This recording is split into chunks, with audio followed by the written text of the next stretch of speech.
ধনধান্য পুষ্প ভরা আমাদের এই বসুন্ধরা, এমনই কালজয়ী গান লিখেছেন যিনি, তিনি দ্বিজেন্দ্রলাল রায়।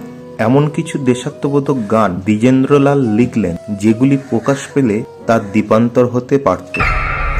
হিতাকাঙ্ক্ষীদের কথায় সে গান নিজের হাতে পুড়িয়ে ফেলতে বাধ্য হয়েছিলেন।